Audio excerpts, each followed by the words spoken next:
Welcome back, boys and girls. This is part 2 of Claire and her grandfather. In the first part of the story, we learned that Claire is Odawa. She's the First Nations from the eastern part of Canada, around Toronto and Ottawa.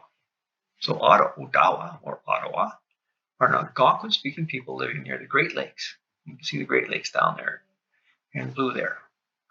And there's the traditional territory of Odawa or Ottawa peoples. And you can see the Algonquin, the Ojibwa, Mi'kmaq, all the Eastern Canadian native bands.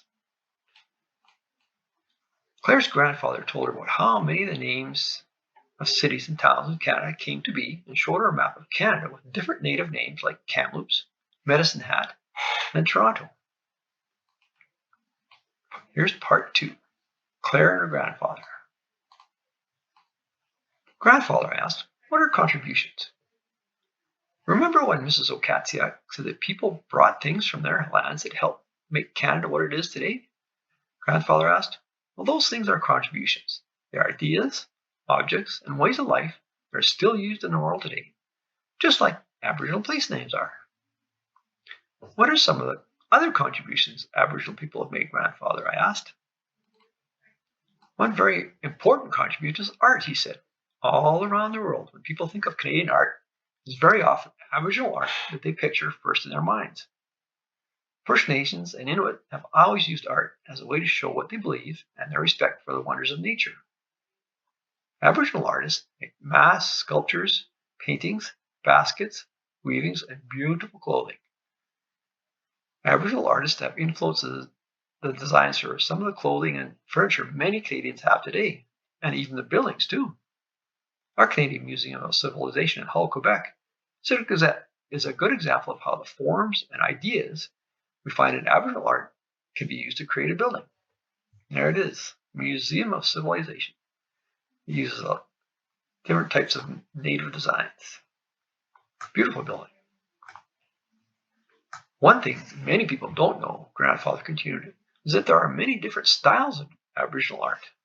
That's because Aboriginal peoples are not all the same. Inuit are very different from First Nations, for example. And there are 52 First Nations in Canada that altogether made up of 610 bands. Each of those 52 nations and 610 bands has its own way of doing things and its own way of looking at the world. And here's some native art from the Squamish people. You can see how beautiful that is. It's a salmon. The next thing Grandfather talked about was tools.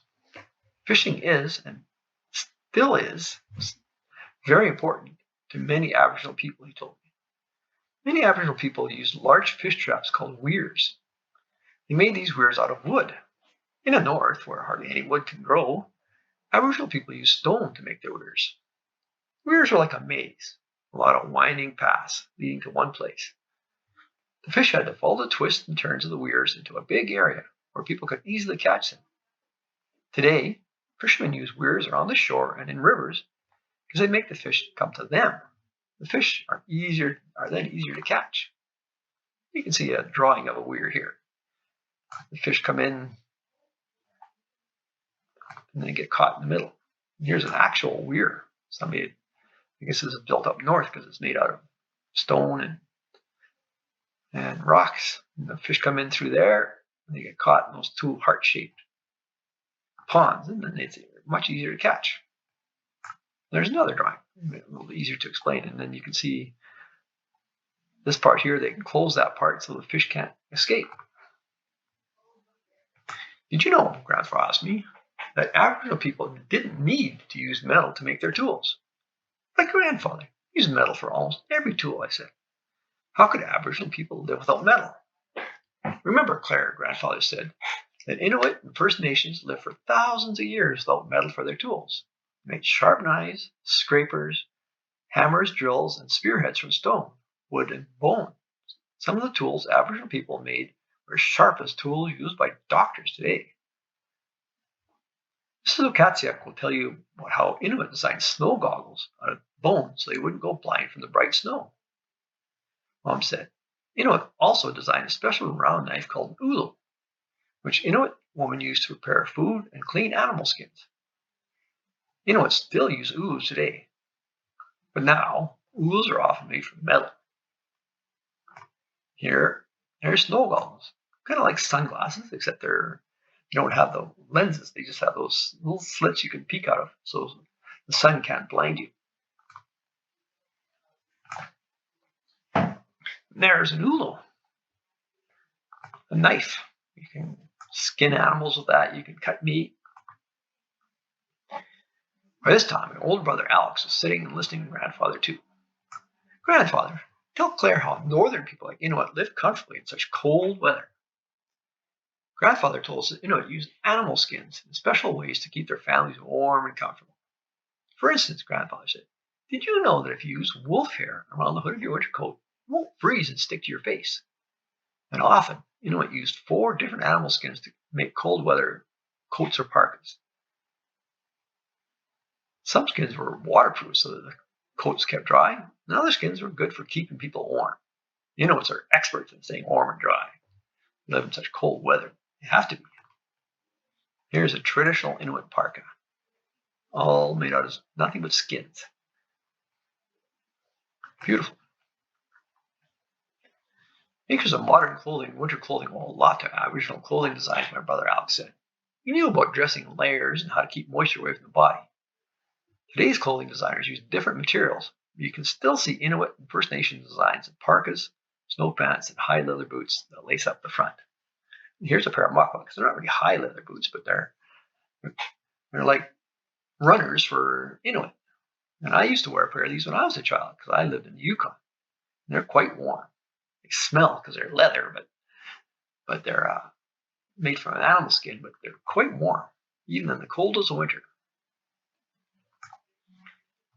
Aboriginal people were experts at using natural materials to make their shelter and clothing.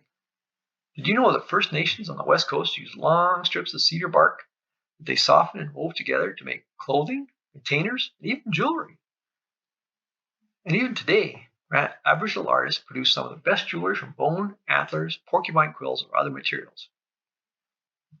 What else can you tell me about contributions, I asked. Today, many Canadian families, own a canoe or kayak. Both of these boats are based on Aboriginal people's designs, Dad explained. That's right, said Grandfather.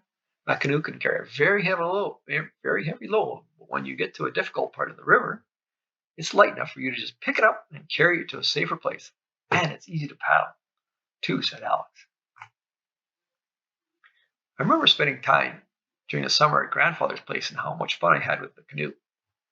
I think people like the canoe today because it's so much fun, I exclaimed. Think of the kayak, said Mom. Imagine traveling out on an Arctic sea, far from shore, hunting animals for food and still feeling safe. Today, people all around the world use canoes and kayaks. Grandfather explained. Canoeing and kayaking are Olympic events now.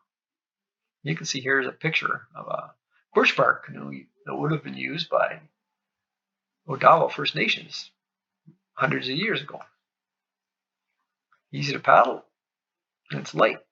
And here is an old picture of a traditional kayak used by the Inuit people, made out of wood and animal skins, so it stayed nice and dry. And you could catch whales and seals out of it.